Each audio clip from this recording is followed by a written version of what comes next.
When I was in grade school, we had a set of books in our school library called Junior Classics, one volume of which was dedicated to classical mythology. It was, of course, scaled down for a grade school reading level. I'm guessing of something like 6th grade. The stories had been heavily expurgated to get rid of a lot of the sex and violence, and I'm sure that they had been cherry-picked by publishers and educators in the 40s and 50s for those that would be appropriate for grade school sensibilities. But they were illustrated, and in the combination of the illustration and the story made for some really exciting reading. And it was in those books that I first came across, had my first experience with characters like Herakles and Perseus and Demeter and Persephone and Athena and Zeus and Odysseus.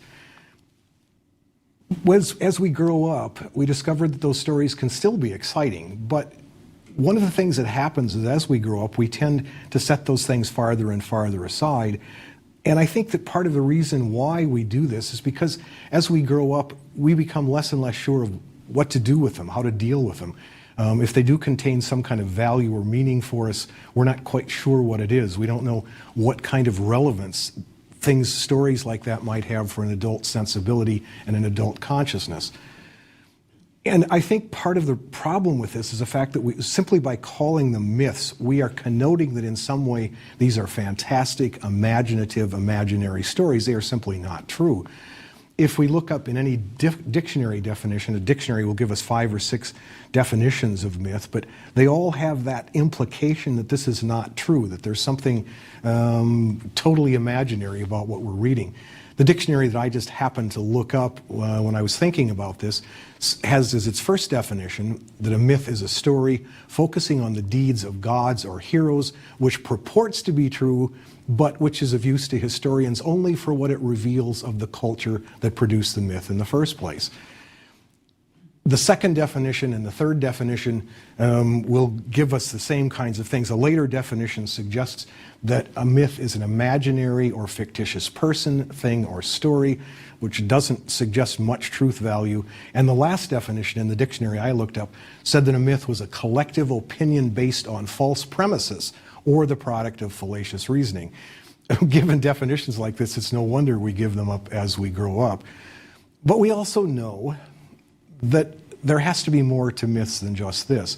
I spent my career teaching literature, and when we teach works like Shakespeare's Midsummer Night's Dream or Dante's Divine Comedy or Kafka's Metamorphosis, we know very well that we're teaching something which is not literally true, which is not factually true. But somehow the idea, every literature course is based on the premise that there is a kind of truth involved in literature, and what literature classes are designed to do is to simply help us understand and learn how to read them in such a way as to get at that kind of truth. We also know that these days you can get a PhD in mythology, and we can teach other people how to read myths in college classes. Some of the books that I'll be suggesting that you might want to read as we go through this course are textbooks that are used in courses like that in college campuses. But the question still is, what kind of truth are we talking about in myths? How do we get at it? How do we understand what that truth value is? What are some of the techniques we have to learn as we're reading myths? To begin with, myths are narratives which most often deal with the very biggest questions that we are going to ask in our lifetimes. How did the universe come to be? How did we get here? Who are we, and what's our proper relationship to the cosmos and to each other? Given the larger forces that we recognize in the cosmos, how should we behave? How should we relate ourselves to those larger forces? Other myths, other kinds of myths which deal with slightly different questions, ask about the history of our country, the history of our people. How did we get here? How did we come to be who we are? What forces went into the shaping of our particular set of beliefs and values and behaviors? Who were our heroes in this process, and what does it mean to be a hero anyway? When we say someone does something heroic or somebody's a hero, what does that mean? There are still other questions, and this one verges closer to religion, and that is the question of who and what the gods are. Most myths have gods in them. If we think of gods as being personified or anthropomorphic in some way, kind of way, or if they are simply representations of the larger forces in the cosmos, we still have to ask, what do they stand in for? What do they represent? What is it that we understand the gods doing, and how do we read them when we come across our own myths? There are a lot of other human constructions that deal with the same kinds of questions that myths do. Religion deals with a lot of the same questions. Science deals with a lot of the same questions. History deals with the same questions. And the fact that religion and science and history give back such different answers from mythological answers may contribute to our sense that myths are simply erroneous, that myths are simply bad science or bad religion or bad history. We'll be talking more about these issues as we get through the course, but perhaps here, before we start out, a word or two about the relationship between mythology and religion on the one hand, and mythology and science on the other hand, would be in order. The first thing to be said about the relationship between science, or between religion and myth, is that a myth can only be a myth if you don't believe it, if you stand outside it in some kind of way. If you stand inside a myth, then it becomes something quite different. It becomes divine truth. It becomes sacred. It becomes holy writ in some kind of way. So that Moses parting the Red Sea or Jesus' resurrection are clearly myths to Buddhists and to Hindus.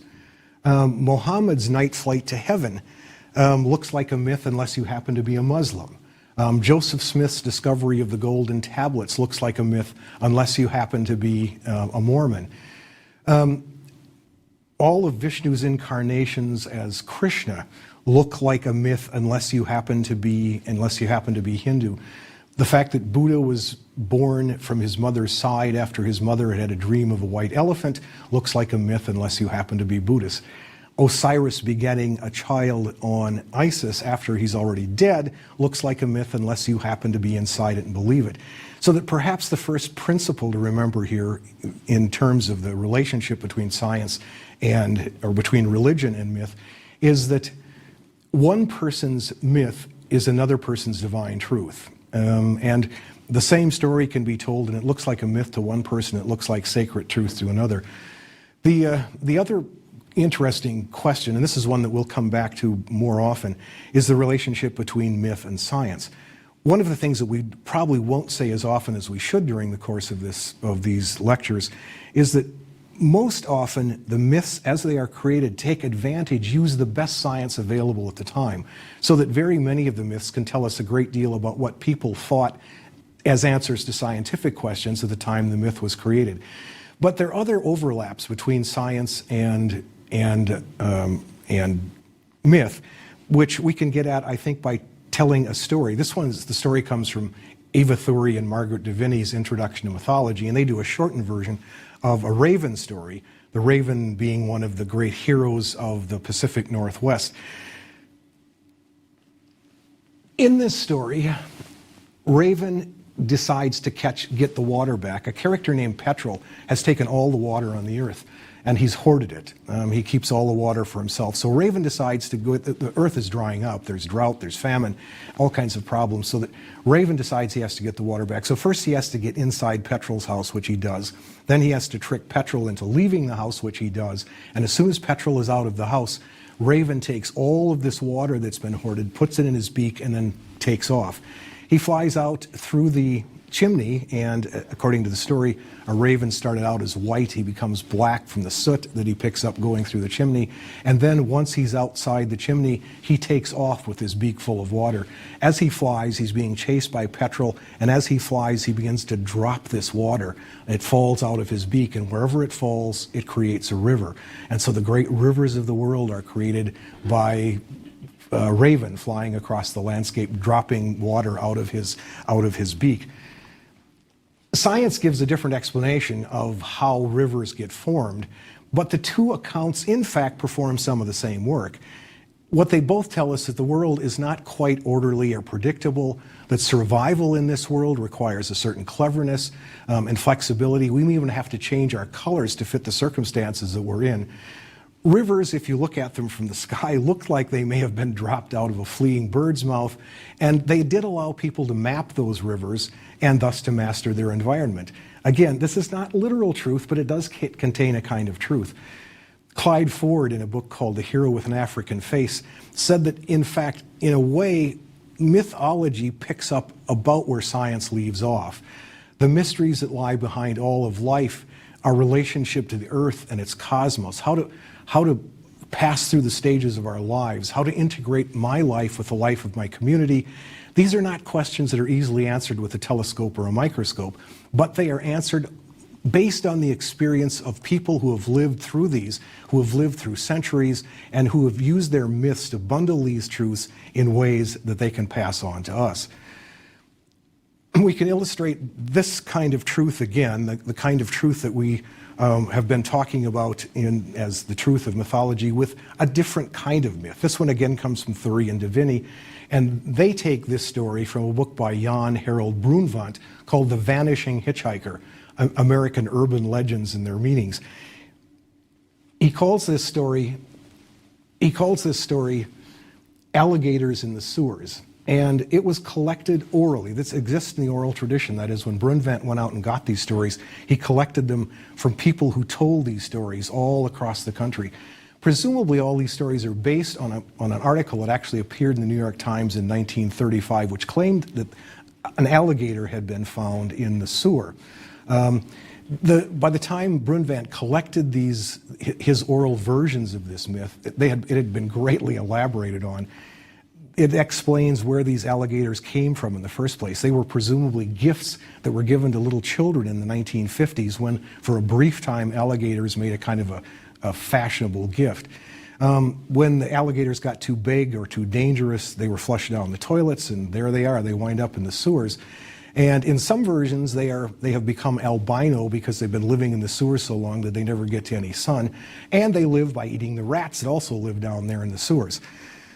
Now, if I were to ask you whether you think this story is literally true, I would bet that most of you would say probably not. And I would guess that if we went out in the street and had asked the first 100 people going by if we think the story is true, they would probably say no, not literally true. But Thury and Divini say that underneath this, the really pleasant, there is a kind of truth underneath what is clearly, or at least we think, we hope, is a literally untrue story. What they say is that what the story captures, that in some ways, our understanding that beneath the pleasant surface of civilized life, there are some scary and terrible things.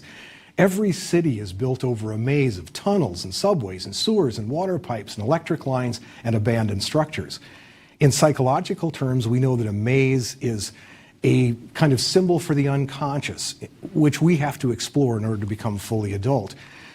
A dark maze full of albino alligators eating rats may be a perfect symbol of the fear of our own underground places. In cities, we also walk on a thin veneer of concrete or asphalt which masks unmentionable physiological and biological processes that go on underneath, beneath the skin, beneath our skin and beneath the skin of the city. And alligators in the sewers may suggest our own fears of city life, the kind of biological and instinctual parts of our lives that we don't want to know very much about. And it's really interesting that when we get to lecture 22, we will be dealing with an epic poem called Gilgamesh, which is written about the time that people first began to live in cities. And it's interesting to notice how many of those fears, which might very well be expressed in the alligators in sewers myth, show up very explicitly as people learn how to live in cities for the very first time. There's also this fear that we have when we live in a city. It's also a fear that we have of other people who live there. If you live in a city, you live with people that you don't know very many of or don't know very well. And so that it's possible that when somebody flushes a metaphoric alligator down a metaphoric toilet, I may have to deal with that alligator later on, even if I don't know the people who flushed it down. Every city inherits problems from those who have lived here before, and those people provide the ruins on which our own cities are built. As Thury and Divini say it in a very, very neat little phrase, I think, They say that alligators in the sewers expresses the uneasiness that most of us feel about other people's monsters.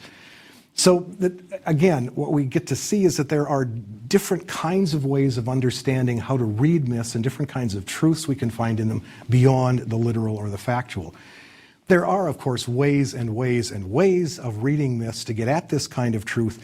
And since this is going to be a course in myths rather than mythology, we won't be spending a lot of time on the various schools that have grown up over the years teaching us how to read myths, certain kinds of myth criticism. We'll do some of this as we go along, and we'll especially stop and do this when we get to our unit on tricksters, which is the 4th unit in this course. And then we're going to deal with some hypothesis about this very odd combination of qualities that make up the trickster. But the study of myths, which we're not going to actually spend much time with, we'll do it as kind of ancillary way. The study of myths is a really interesting study in its own right. That's a whole field of study all by itself. If you're interested in pursuing some of this, I have 2 really good sources, places for you to go. The one is a book by William Doty called Mythography, the Study of Myths and Rituals, and he has a whole chapter set aside to the different schools, different ways of interpreting myths. The other one is a book by Leonard Scott and Michael McClure called An Introduction to World Mythology. It too has a really good chapter on the ways in which myths have been read down through the years. Both of them have good bibliographies, so if you're interested, this would be a good place to start. In our course, we'll probably use a more or less eclectic approach to mythography, to the reading of myths. In Doty's book, he has a little section that he calls a mythographer's toolkit, in which he supplies us with the kind of tools that he thinks would be useful for us to have as we approach myth.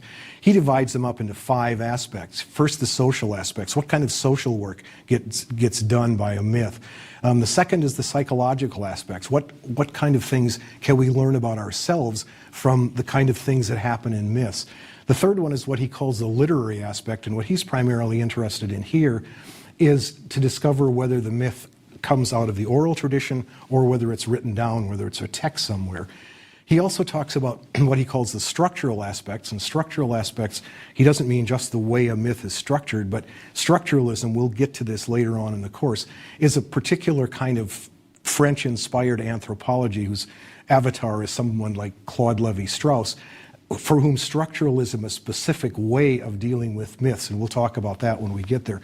The 5th of his tools in his toolkit is the political aspect. And in the political aspect, he simply wants to know what kind of political work does a myth do? How does it help to justify the way we organize ourselves, the hierarchies we arrange in our political and social structures? We can add to that another great scholar of myth and religion over the years, Mircea Eliade, who in his many books argued that myth should be understood as a branch of religion, that religion and myth overlap to a great extent. So we will talk about Eliade and his idea of religious aspects of myth, so we'll add a religious aspect to our toolkit as well. And then finally, as I told you earlier, I spent my life teaching literature, and there's some overlap in the way we can treat myths and the way that we treat literature. Some of the same techniques we use in explicating a poem or a novel we can use when we're talking about myths. I want to wind up today by giving just a couple of sample myths and just taking a look to see what kind of truths we might find in them. First, I want to quote from David Leeming in a book called The Oxford Companion to World Mythology. In the introduction to that book, he mentions 3 myths. The Hammer of Thor, which comes from Norse mythology. He mentions the Travels of Gilgamesh, which come from the Sumerian epic poem. And then he mentions the Passover from the Old Testament. As he said, all 3 of these events are probably mythical in the sense that they are questionable as literal truth. Probably none of the 3 are really quite literally true. But, he goes on to say, when we think of these stories mythologically, they take on an importance, a truth, without which we would lose our very identities as cultures and as humans.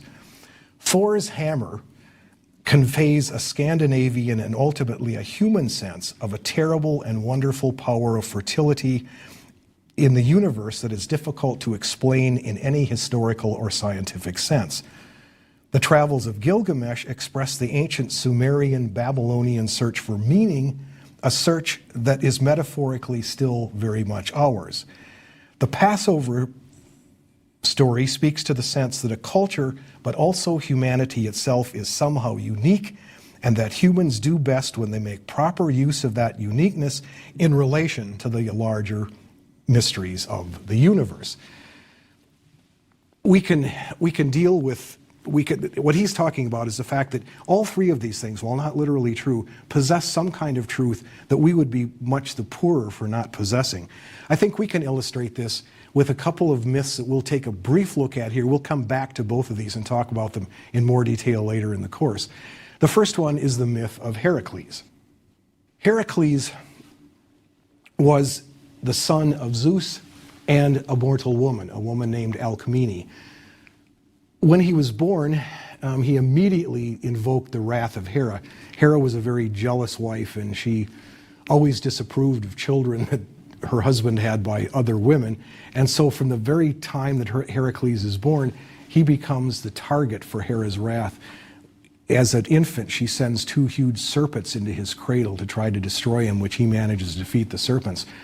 As Herakles grows up, he gets married and he has children of his own, but Hera hasn't forgotten him. And so at one point, Hera sends a huge fit of madness upon him, in which fit of madness he kills both his wife and his children. Then, totally overcome by remorse, by shame at what he's done, he undertakes a whole group of kind of atonement actions, and those atonements become the great 12 labors of Hercules. He eventually winds up committing suicide falls on a funeral pyre, but afterwards he is given immortality by his father Zeus. This is very rare in Greek myths, by the way, that someone is given immortality. If, as Thury and Davini point out, they're the ones who list this in the first part of their book, if we ask what kind of truths are in here, there are all kinds of different kinds of truths in this myth. The madness suggests in some ways the kind of limits on human freedom that we all struggle against.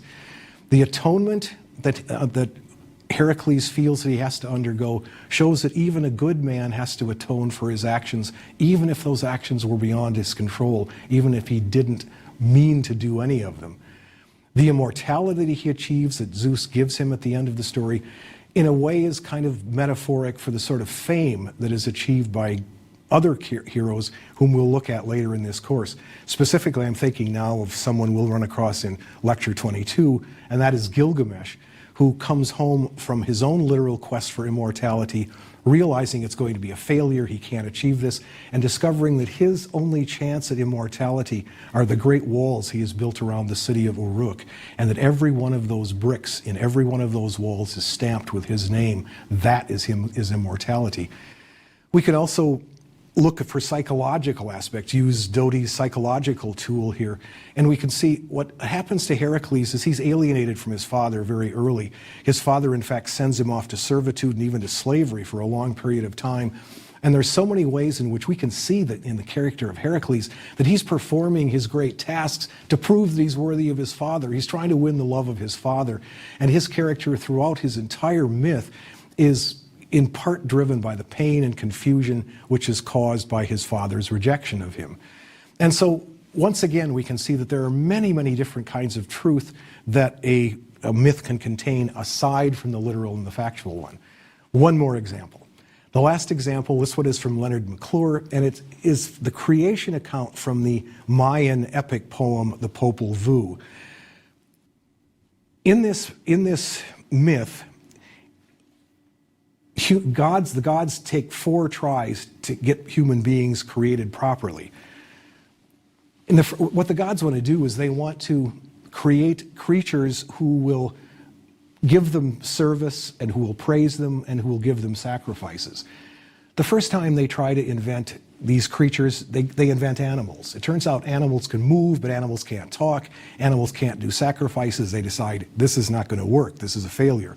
So they banish these animals out to the wilderness, out to where they're going to be food for the next generation, and then they start with a second try at making human beings. The second time they make them out of mud, and they turn out to be able to talk, and they seem to work out all right, but they are very fragile. I always imagine that they must disintegrate when they are brought in contact with water, so this one doesn't work out very well. So that whole creation has to be destroyed as well. The third generation of humans is made out of wood, and the wooden ones turn out not too bad. They are sturdy, they can talk, but they turn out to be bloodless and dry and affectionless. And they also don't pay much attention to the gods. So here, once again, the gods decide they have to destroy this whole race of humans. This one turns out to be more troublesome to destroy because by this time they've multiplied, there are a lot of them around. So that they first of all send a great flood to destroy this third creation. Then secondly, they send demons down to finish up the work that the flood doesn't do. And then finally, in the last analysis, all of these peoples, these wooden peoples, pots and pans and utensils and furniture, everything they own rises up to attack them. So that's the end of that one. And the fourth time they make human beings, they make them out of maize, out of yellow and white corn. And this one works. This is the one that finally turns out to be the ancestors for all of us. In fact, they make them a little too good. They turn out to be better than they really intended them to be. In fact, they can see so far that there isn't that much difference between these new human beings and gods. So what the gods do is they have to scale them back a little bit. They undo their creation slightly. It's just like putting a mist over a mirror. You blur their sight so they can only see what's very close at hand, and then they have it right. Now, if we ask what kinds of truths there are in this myth, there are all kinds of all different sorts. Scientists and historians can use the myth to show that the cultivation of maize was achieved very early by the Mayans. Historians and anthropologists can reconstruct the kind of material life of these people from all those flying pots and pans and furniture. And it's all very carefully described, and so we can tell by all these things that come flying and attack these wooden people, we can tell what their inside of their houses must have looked like. And we also can tell from the myth that there was a great knowledge of seeding and soil and taking care of growing plants and seasons and all of this. All of this we can get from the myth. But there's a metaphoric myth here too, and this is the one that perhaps goes beyond what we can find in any other discipline. The fact that it took 4 tries to get human beings right seems important. In Genesis, we are told that humans are the crown of creation. It's the last thing. God created everything, and then on the last day, he added humans to this, and he saw that everything was very, very good.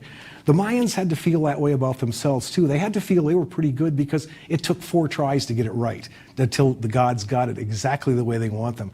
And it also, metaphorically, we can tell that the Mayans saw themselves as children of the corn.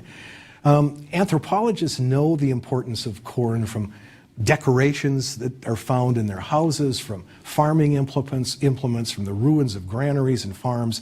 But the myth tells us that the Mayans themselves knew this.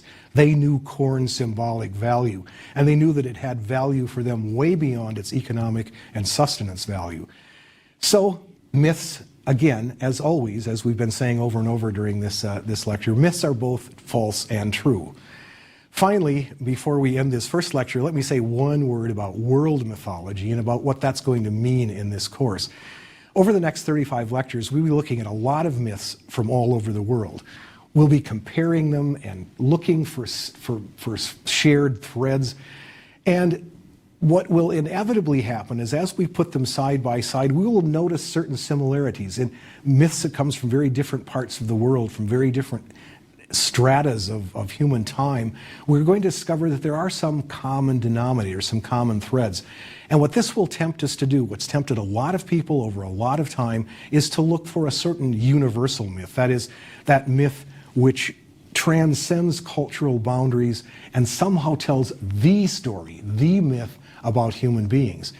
We'll talk about this in much more detail when we get to our unit on heroes, where the idea of this universal myth, or a monomyth as it's sometimes called, will be very much to the point.